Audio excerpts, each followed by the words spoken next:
+2 accountancy 18th some நம்ம பார்க்க போகிறோம். சாப்டர் 1லேருந்து Mary does not keep her books under double entry system. From the following details, prepare trading and profit and loss account for the year ended 31st March 2019 and a balance sheet as and the date. ஓகேவா? இப்போ என்ன கேட்டிருக்காங்க, நம்மளுக்கு trading and profit and loss account and balance sheet கேட்டிருக்காங்க.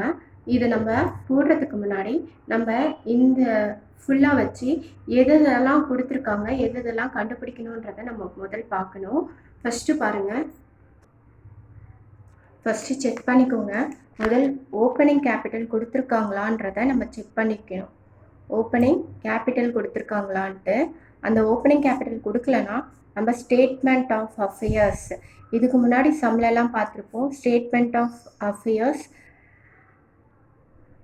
On opening capital கண்டுபிடிக்கிறதுக்காக statement of affairs போடணும். ஓகேவா?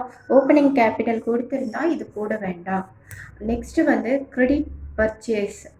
Credit purchase கொடுத்துருக்காங்களா பார்க்கணும். கிரெடிட் பர்ச்சேஸ் எதுக்காக யூஸ் ஆகும்னு பார்த்தீங்கன்னா, ட்ரேடிங் அக்கௌண்ட்டில் டெபிட் சைட் போடுறதுக்காக யூஸ் ஆகும். கிரெடிட் பர்ச்சேஸ் கொடுக்கலன்னா நம்ம என்ன அக்கௌண்ட் ஓப்பன் பண்ணோம்? Creditors account. Creditors account open பண்ணோம். கொடுத்துருந்தா இந்த கிரெடிட்டார்ஸ் அக்கௌண்ட் ஓப்பன் பண்ண வேண்டாம். நெக்ஸ்ட்டு பார்த்தோம்னா கிரெடிட் சேல்ஸ். கிரெடிட் சேல்ஸ் கொடுத்துருக்காங்களா பார்க்கணும். கிரெடிட் சேல்ஸு கொடுக்கலன்னா நம்ம என்ன அக்கௌண்ட் ஓப்பன் பண்ணணும்? டெப்டார்ஸ் அக்கௌண்ட் ஓப்பன் பண்ணணும்.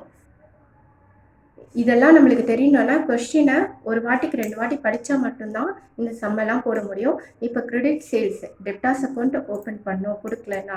நெக்ஸ்ட்டு பார்த்தோன்னா ஓப்பனிங் டெப்டார்ஸ் கொடுத்து க்ளோசிங் டெப்டார்ஸ் கொடுக்கலன்னா இது கொடுத்துருப்பாங்க. இது கொடுக்கலன்னா நம்ம என்ன அக்கௌண்ட் ஓப்பன் பண்ணணும்னு பார்த்தீங்கன்னா டெப்டார்ஸ் அக்கௌண்ட் ஓப்பன் பண்ணோம். அதுவே வந்து க்ளோசிங் கிரெடிட்டார்ஸ் கொடுக்கலன்னா கிரெடிட்டார்ஸ் அக்கௌண்ட் ஓப்பன் பண்ணோம். இதில் இந்த க்ளோசிங் டெப்டார்ஸும் க்ளோசிங் கிரெடிட்டார்ஸும் எதுக்கு யூஸ் ஆகும்னு பார்த்தீங்கன்னா, பேலன்ஸ் ஷீட்டில் இது இருந்தால் தான் போட முடியும். ஓகேவா? அதே மாதிரி கிரெடிட் பர்ச்சேஸும் கிரெடிட் சேல்ஸும் எதுக்காக ஓப்பன் பண்ணி கண்டுபிடிக்கிறோன்னா, ட்ரேடிங் அக்கௌண்ட் போடுறதுக்காக இது ரெண்டும் நம்மளுக்கு தேவைப்படும். அதனால் நம்ம இந்த 5ம் இந்த 5ம் என்ன ஓப்பனிங் கேபிட்டல், அப்புறம் credit purchase, credit sales, closing debtors, closing creditors, இது எல்லாமே நம்ம சம்மில் இருக்கான்றதை முதல் தெரிஞ்சு வச்சுக்கணும். ஓகேவா? இப்போ பாருங்கள், இங்கே கேஷ் புக்குன்னு நமக்கு கொடுத்துருக்காங்க. அப்போனா இந்த பாக்ஸில் வர்றது எல்லாமே கேஷ் சம்மந்தப்பட்டதாக தான் இருக்கும். இப்போ 2 பேலன்ஸ் பிடினா 2 பேலன்ஸ் பிடி போட்டால் இது என்னவா இருக்கும்? ஓப்பனிங் கேஷாக இருக்கும். இது என்னவா இருக்கும்? ஓப்பனிங் கேஷாக இருக்கும். இதுக்கு பேர் தான் என்னது? Opening cash. By balance c d கொடுத்துருக்காங்க. இதுக்கு பேர் என்ன? Closing cash. ஓகேவா? நம்மளுக்கு இது உள்ள கொடுத்துருக்கிறது எல்லாமே கேஷ் புக்குன்றதுனால இது எல்லாமே கேஷ் சம்மந்தப்பட்டது தான். இதில் ஸ்டார்டிங் டு பேலன்ஸ் வீடியோ கொடுத்துருக்காங்க. இது ஓப்பனிங் கேஷ், இதில் க்ளோசிங் கேஷ் கொடுத்துருக்காங்க. இப்போது 2 சேல்ஸ். அப்போது இதுக்கு பேர் என்ன? Cash sales. டோட்டல் சேல்ஸ் கிடையாது, இதுக்கு பேர் கேஷ் சேல்ஸ். ஓகேவா? Cash sales. Next debtors. இது வந்து cash received from debtors. Cash received from debtors. புரியுதா? ஏன்னா வந்து இது எல்லாமே நம்ம கேஷ் யார்கிட்ட என்னென்னலாம் பண்ணியிருக்கோன்றது தான் இந்த கேஷ் புக்கு. அப்போது டெப்டார்ஸ் கிட்ட வந்து கேஷ் ரிசீவ் பண்ணியிருக்கோம். By purchase. பை பர்ச்சேஸ்னால் இதுக்கு பேர் என்ன? Cash purchase. எல்லாமே கேஷ் சம்மந்தப்பட்டது தான் வரும், ஏன்னா கேஷ் புக்குன்றதுனால. By creditors. பை கிரெடிட்டார்ஸ்னால் பெய்ட். கிரெடிட்டார்ஸ் வந்து பே டு கேஷ். ஓகேவா? நம்ம என்ன பண்ணியிருக்கோம்? கேஷை வந்து பே பண்ணியிருக்கோம். யாருக்கு? கிரெடிட்டார்ஸ்க்கு. வேஜஸ்னால் தெரியும், நம்ம வந்து எது கொடுக்குறோம்? கூலி கொடுக்குறோம். இது எல்லாமே ட்ரேடிங் அக்கௌண்ட்டில் தான் வரும். உங்களுக்கு ட்ரேடிங் அக்கௌண்ட்னால் ஒரு சின்ன இன்ஃபர்மேஷன் சொல்கிறேன், கேட்டுக்கோங்க. ட்ரேடிங் அக்கௌண்ட்னால் நம்ம நார்மலாக ஃபேக்ட்ரியில் நடக்கும் இல்லையா? ஃபேக்ட்ரியில் என்னெல்லாம் நடக்கும் அது சம்மந்தப்பட்டது மட்டும்தான் வந்து ட்ரேடிங் அக்கௌண்ட்டில் வரும். ப்ராஃபிட் அண்ட் லாஸ் அக்கௌண்ட்னா ஆஃபீஸ் சம்மந்தப்பட்டது எல்லாமே ப்ராஃபிட் அண்ட் லாஸ் அக்கௌண்ட்டில் வரும். ஓகேவா? இப்போ பை சன்ட்ரி எக்ஸ்பென்சஸ். சன்ட்ரி எக்ஸ்பென்சஸ்லாம் எங்கே நடக்கும்? ப்ராஃபிட் அண்ட் லாஸ் அக்கௌண்ட்டில் தான் நடக்கும். இது அப்போ எங்கே வரும்? Profit P&L account. P&L account means profit and loss account. இது trading account. By balance b d முன்னாடியே சொல்லிட்டேன், க்ளோசிங் கேஷ் இது. ஓகேவா? இது எல்லாமே எது சம்மந்தப்பட்டது? நமக்கு கேஷ் சம்மந்தப்பட்டது தான் இங்கே வந்திருக்கு. அதர் இன்ஃபர்மேஷன் கொடுத்துருக்காங்க. ஸ்டாக் ஆஃப் கூட்ஸ் கொடுத்துருக்காங்க. 2 காலம் கொடுத்துருக்காங்க போன சம் மாதிரியே. இது ஓப்பனிங் ஸ்டாக்கு, இது closing stock. Next sundry debtors, opening debtors, closing debtors. இதெல்லாம் டெப்டாஸ் அக்கௌண்ட் கூட யூஸ் ஆகும். சன்ட்ரி கிரெடிட்டாஸ், சன்ட்ரி கிரெடிட்டாஸ்னா opening creditors, closing creditors. Furniture and fittings, opening furniture வந்து எவ்வளோ இருக்குது, க்ளோசிங்கில் எவ்வளோ இருக்குன்றது தான் இந்த அமௌண்ட்டு. இப்போ பாருங்கள், இங்கே சன்ட்ரி டெப்டாஸில் கொஸ்டின் மார்க் கொடுத்துருக்காங்க.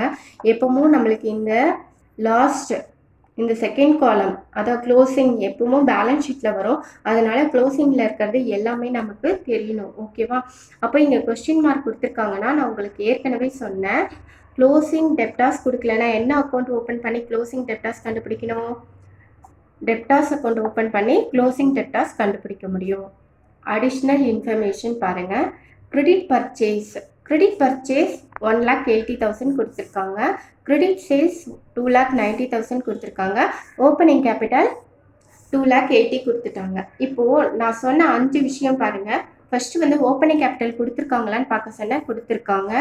நெக்ஸ்ட்டு கிரெடிட் பர்ச்சேஸ் கொடுத்துருக்காங்களா? கொடுத்துருக்காங்க. கிரெடிட் சேல்ஸ் கொடுத்துருக்காங்களா? கொடுத்துருக்காங்க.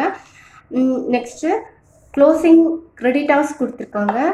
க்ளோசிங் டெப்டாஸ் கொடுக்கல. அப்போ நம்ம என்ன அக்கௌண்ட் ஓப்பன் பண்ணோம்? டெப்டாஸ் அக்கௌண்ட் ஓப்பன் பண்ணோம். வேறு எந்த அக்கௌண்ட்டும் இங்கே ஓப்பன் பண்ணுற மாதிரி இல்லை. அதனால் நம்ம வெறும் டெப்டாஸ் அக்கௌண்ட் மட்டும் ஓப்பன் பண்ணால் போதும். டோட்டல் டெப்டாஸ் அக்கௌண்ட் ஓப்பன் பண்ணோன்னா நம்ம டபுள் சைடு ஓப்பன் பண்ணோம். Debit side, credit side, particulars amount, particulars amount. இந்த வேல்யூலாம் எப்படி வருதுன்றதை நம்ம பார்க்கலாம். இப்போ நம்மளுக்கு டெப்டாஸ் அக்கௌண்ட்டுக்கு எதெல்லாம் யூஸ் ஆகும்? சன்ட்ரி டெப்டாஸ் ஓப்பனிங் இருக்குது, க்ளோசிங் இல்லை. அப்போ வந்து அதை முதல்ல நம்ம எழுதணும். சன்ட்ரி டெப்டாஸ்ன்ட்டு டூ பேலன்ஸ் பிடின்னு எழுதுவோமா, இது க்ளோசிங் எழுதுவோம். அப்புறம் கேஷ் ரிசீவ்ட் ஃப்ரம் டெப்டாஸ் எங்கே இருக்குது? கேஷ் புக்லேருந்து எடுத்து எழுதணும். நெக்ஸ்ட்டு என்ன எழுதணும்? கிரெடிட் சேல்ஸ் அது இருக்குது 2,90,000. இதெல்லாம் நம்ம போட்டோம்னா நம்மளுக்கு என்ன கிடைக்கும்? க்ளோசிங் டெப்டாஸ் கிடைக்கும். இப்போ டெப்டாஸ் அக்கௌண்ட்டில் பார்த்தோன்னா ஓப்பனிங் டெப்டாஸ் இருந்துச்சு இல்லையா, டூ பேலன்ஸ் பிடின்னு போட்டு 1,30,000 போட்டிருக்கேன்.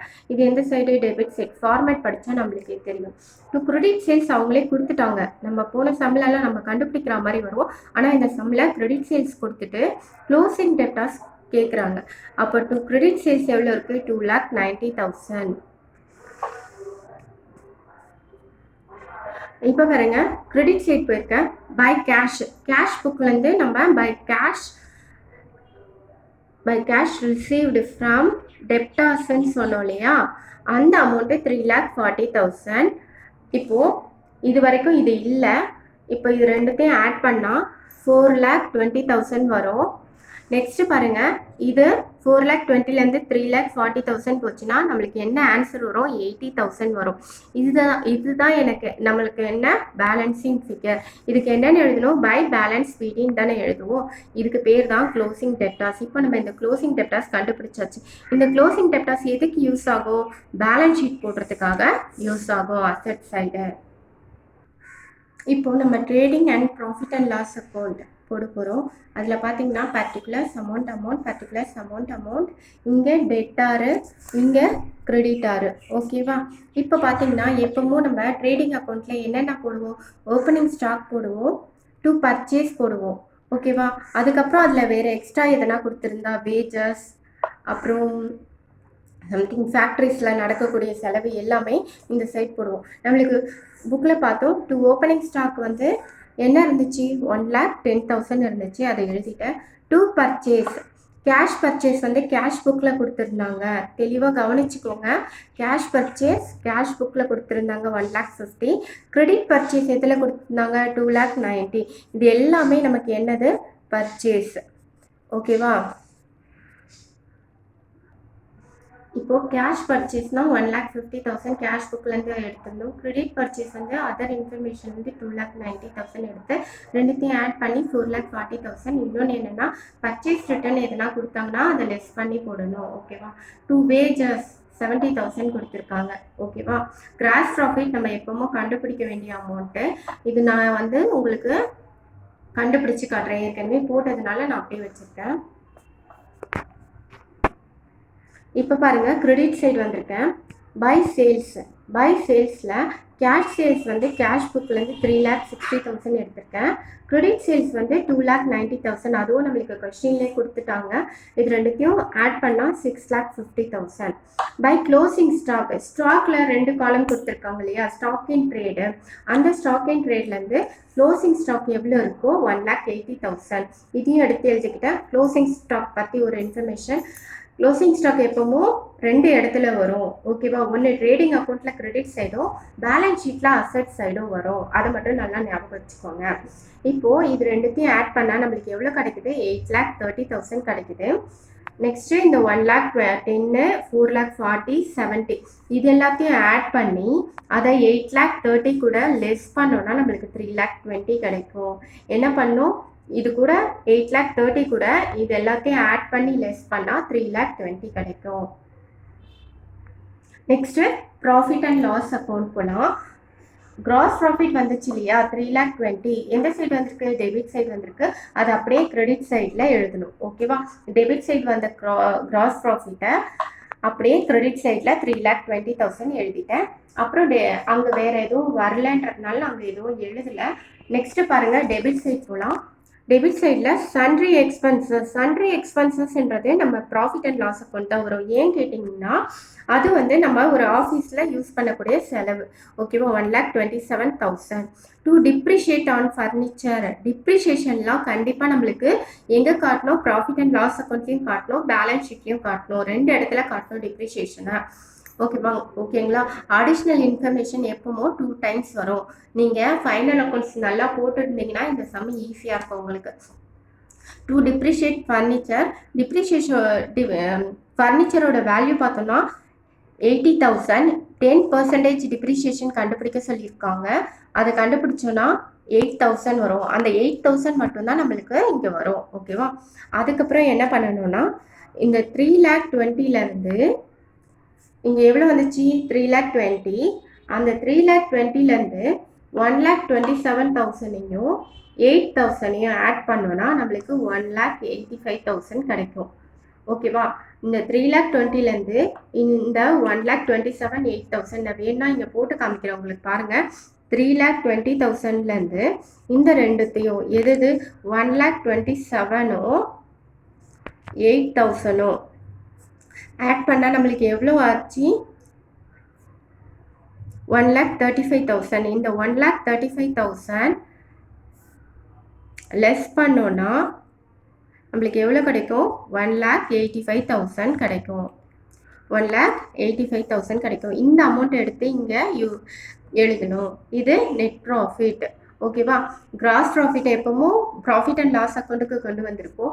அதே மாதிரி நெட் ப்ராஃபிட்டை பேலன்ஸ் ஷீட்டில் லயபிலிட்டி சைடு கொண்டு போகணும். ஓகேவா? Balance sheet as and 31st March 2019. ஓகேவா? இதில் லயபிலிட்டி சைடு அசட் சைடுன்னு 2 ஓப்பன் பண்ணுறோம். இதில் பார்த்தீங்கன்னா ஸ்டார்டிங்கு ஓப்பனிங் கேபிட்டல் தான் எழுதணும். ஓப்பனிங் ஸ்டாக்கும் ஓப்பனிங் கேபிட்டலும் வேறு வேறு. ஸ்டாக்னால் நம்மக்கிட்ட இருக்க ஸ்டாக்கு, கேபிட்டல்னால் நம்ம கொண்டு வர கேபிட்டல் தான் என்னது? Opening capital. ஓகேவா? இந்த ஓப்பனிங் கேபிட்டல் பார்த்தோன்னா நம்மளுக்கு கொஸ்டின்லேயே கொடுத்துருக்காங்க 2,80,000. நெட் ப்ராஃபிட் எதுலேருந்து எடுத்தோம்? இதை ப்ராஃபிட் அண்ட் லாஸ் அக்கௌண்ட்லேருந்து எடுத்திருக்கோம். எதுலேருந்து எடுத்தோம்? ப்ராஃபிட் அண்ட் லாஸ் அக்கௌண்ட்லேருந்து எடுத்தோம். எவ்வளோ அமௌண்ட்டு? 1,85,000. இது ரெண்டுத்தையும் ஆட் பண்ணி வெளியே போடணும். 4,65,000. அப்புறம் கிரெடிட்டாஸ் 90,000. இது மட்டும்தான் கொடுத்துருக்காங்க. அசட் சைட் போலாம் வாங்க. பேலன்ஸ் ஷீட் போடும்போது எப்பவும் நம்மளுக்கு இங்கே 2 காலம் கொடுத்துருக்காங்க இல்லையா, இதில் க்ளோசிங் இந்த இந்த காலம் மட்டும் இந்த அமௌண்ட் மட்டும் தான் எடுக்கணும், அதை மறந்துடாதீங்க. இதில் மிஸ்ஸிங் வந்து நம்ம கண்டுபிடிச்சி வச்சுருக்கோம், ஓகேவா? அதை எடுக்கணும். அப்புறம் அடிஷ்னல் இன்ஃபர்மேஷனில் ஏதாவது கொடுத்துருந்தால், இப்போ பாருங்கள், depreciation furniture and fittings by 10% per annum, இதை வந்து அந்த ஃபர்னிச்சர் அண்ட் ஃபிட்டிங்ஸ் கூட லெஸ் பண்ணி காட்டணும், ஓகேவா? இதெல்லாம் மறக்கவே கூடாது. அடிஷ்னல் இன்ஃபர்மேஷன் எதனா கொடுத்துருந்தாங்களா, சப்போஸ் டவுட்ஃபுல் டெப்ஸு, டிப்ரிஷியேஷன் இதெல்லாம் கொடுத்தாங்கன்னா அந்தந்த இது கூட அப்படியே லெஸ் பண்ணி காட்டணும். இப்போ அசெட் பாருங்க, டெப்டாஸ் 80,000 கொடுத்துருந்தாங்க, அதனால நம்ம அப்படியே எழுதிட்டோம். டவுட்ஃபுல் டெப்ஸ் அந்த மாதிரி எதுவுமே அடிஷ்னல் இன்ஃபர்மேஷனில் கொடுக்காதனால நான் அப்படியே அவுட்டரில் 80,000 எழுதிட்டேன். Furniture and fittings 80,000. இதில் டிப்ரிஷியேஷன்ட்டு ஒன்று கொடுத்துருந்தாங்க. டிப்ரிஷியேஷன் எத்தனை பர்சன்டேஜ் கொடுத்துருந்தாங்க? 10% கொடுத்துருந்தாங்க. இதை ஏற்கனவே நான் ப்ராஃபிட் அண்ட் லாஸ் அக்கௌண்ட்டில் கண்டுபிடிச்சி 8,000 போட்டிருக்கேன், ஓகேவா? இது நான் கண்டுபிடிச்ச அமௌண்ட்டு, 10% கண்டுபிடிச்ச அமௌண்ட்டு. இப்போ 80,000ல் 8,000 போச்சுன்னா 72,000 வரும், ஓகேவா? இந்த அடிஷ்னல் இன்ஃபர்மேஷனில் இருக்கிறதெல்லாம் இங்கே லெஸ் பண்ணி காட்டணும். அதே மாதிரி கொஸ்டினில் இருக்கு இல்லையா, செகண்ட் காலம், அந்த காலமில் இருக்க வேல்யூவை தான் எடுத்து எழுதணும். நெக்ஸ்ட் வந்து க்ளோசிங் ஸ்டாக்கு, ஓகேவா? க்ளோசிங் ஸ்டாக் எத்தனை இடத்துல வரும்னு 2 டைம்ஸ் வரும். ஒன்று வந்து எங்கே வரும்? ட்ரேடிங் அக்கௌண்ட்டில் கிரெடிட் சைடு வரும். இன்னொன்று வந்து அசெட்டில், பேலன்ஸ் ஷீட்டில் அசட் சைடு வரும். Closing stock 1,80,000. நெக்ஸ்ட் வந்து கேஷ் புக்கில் இருக்கு இல்லையா, அது க்ளோசிங் கேஷ். அந்த கேஷை மறக்காம நம்ம எடுத்து எழுதணும். 2,23,000 இது கேஷ் புக்கில் இருக்கும். உங்ககிட்ட காமிக்கிறனால இப்போ நான் சொன்னேன் இல்லையா, கேஷ் எதுலேருந்து வந்துச்சு? இந்த கேஷ் புக்கில் இது ஓப்பனிங் கேஷ். ஓப்பனிங் கேஷ் நம்மளுக்கு யூஸ் ஆகாது. க்ளோசிங் கேஷ் எவ்வளோ இருக்குது? 2,23,000. இந்த க்ளோசிங் கேஷை தான் நம்ம எங்கே போடுறோம்? அசட் சைட் போடுறோம், ஓகேவா? இந்த க்ளோசிங் கேஷ் கண்டிப்பாக அசட் சைடு வரும். அது மட்டும் இல்லாமல் எல்லாமே இந்த செகண்ட் காலம்லேருந்து தான் எடுத்து எழுதியிருக்கேன். அது அதர் இன்ஃபர்மேஷனில் பாருங்கள், அடிஷ்னல் இன்ஃபர்மேஷனில் depreciation furniture and fittings by 10% per annum, இதையும் நான் லெஸ் பண்ணி காமிச்சிருக்கேன் அசட் சைடு. இப்போ இது எல்லாத்தையும் ஆட் பண்ணால் நம்மளுக்கு என்ன வரும்? 5,55,000 வரும். அதே மாதிரி லயபிலிட்டி சைட் பாருங்கள், இதையும் ஆட் பண்ணோன்னா நம்மளுக்கு என்ன வருது? 5,55,000 வரும், ஓகேவா? தேங்க்யூ.